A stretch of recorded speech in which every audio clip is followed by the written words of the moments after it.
It was one of the scenes we weren't sure which scene y'all were on.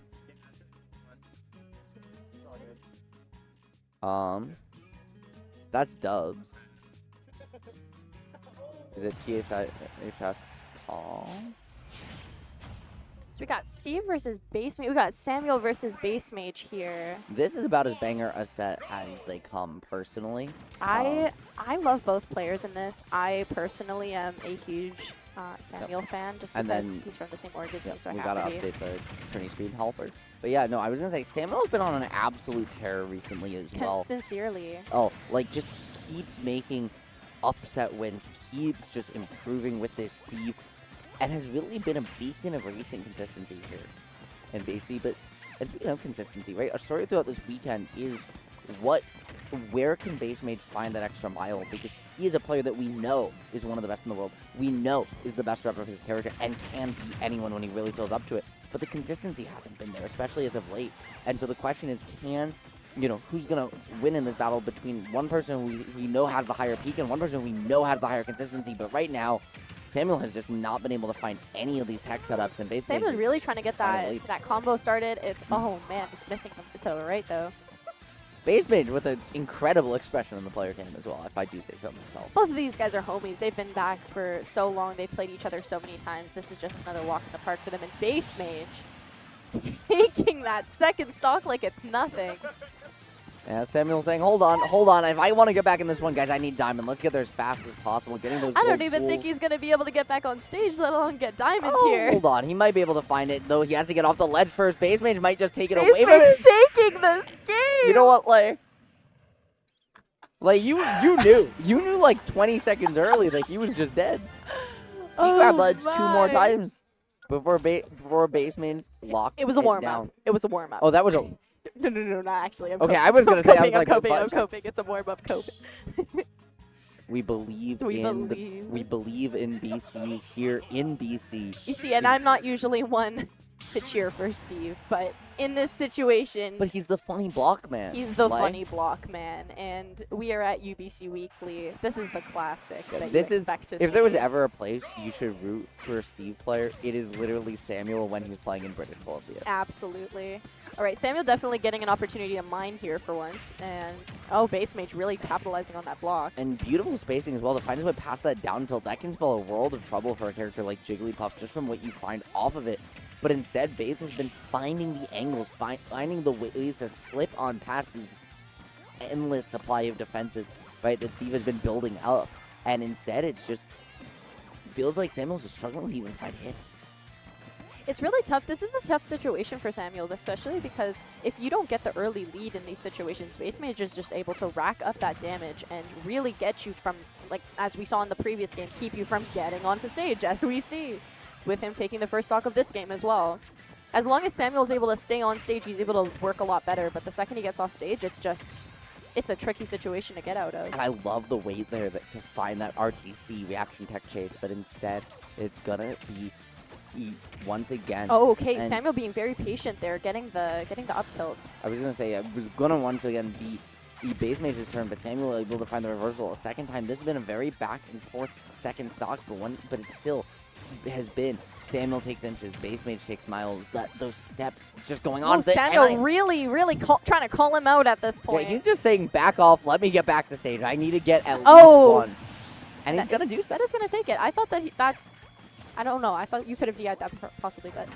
Were all those resources worth it? Missing that. Not in build. I'm surprised that he didn't just go for Craft Diamond, get an F smash there, just rack up the percent. But I guess at 95, you just want to... He just really wants to get a lead and close out this. I was going to say, I think he doesn't trust himself to get a second Diamond in this stock, so he's saving that Diamond for the last stock. And we'll see momentarily, right, whether that conservative decision is worth it. Because the amount of hits he's finding now, he might have been able to find that stock already with Diamond. Sincerely.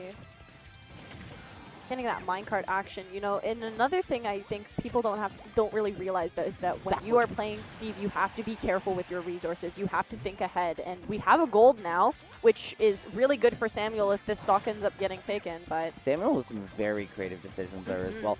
He was out of the iron, so used it to get an air stall, fake the anvil, and then find a reset advantage off of it. He didn't find his stock, but now Diamond.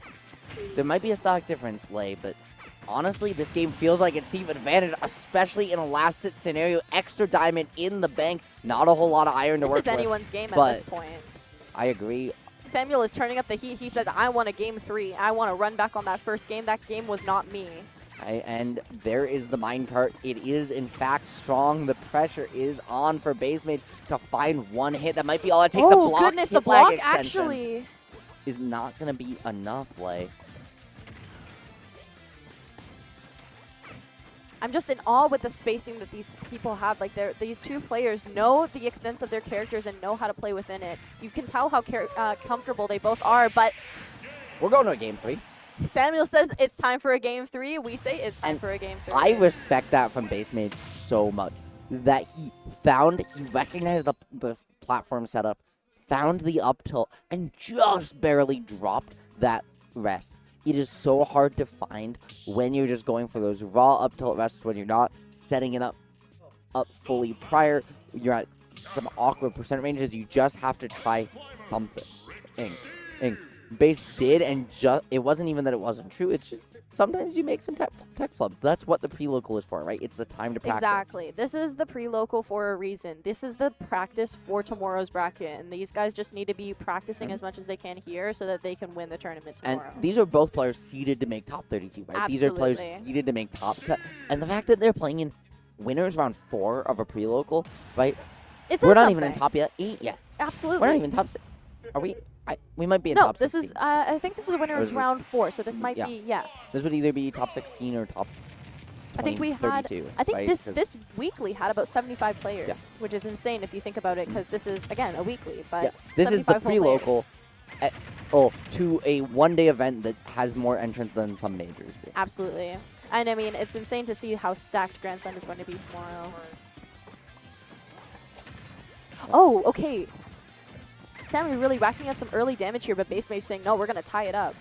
Yep, I like the single up tilt, just get off me, recognizing that Bassmage is going to want to reset, and so taking the opportunity to refill some of those down resources. Unfortunately, didn't find the iron he was looking for. Oh, Samuel is doing a funny up B. I'm surprised he didn't get punished for that. Yeah, it's just the amount of flexibility there that Steve has. He doesn't have the air drift, but he can just change his momentum so fast using the Elytra that sometimes you just don't need to.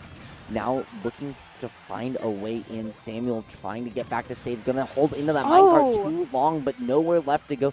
Gonna get 3 iron though for his trouble. Diamond. It's sincerely a pretty even matchup is what I was about to say, and they fist bump over that too. So, yeah, and he hit that first one, realized and then backed up. And the reason he backed up was A, to bait base in, which worked, but also so he could line up, get the hit lag extensions. When you hit that crafting table, it's going to leave your aerial hitbox active longer, and it's going to make it easier for someone to walk into it. Bassmage doing some crazy combos, but Samuel responding instantly. Yep, hold on. That could have been a rest, but Bassmage not feeling confident. Going to look for the air dodge, get out of dodge, and instead it's just Samuel swinging at Ghost. The Sing, though, and he's going to put him to sleep, and that's going to be the stock. Bassmage standing up over this. Wait, Star KO as well, so Samuel doesn't have the opportunity to get any sort of punish. That was a best-case scenario on the RNG. This set is not over, though. I do believe Samuel can bring this back. Hey, you might have been speaking too soon. I am not commentator cursing this. I swear, Samuel can bring this back.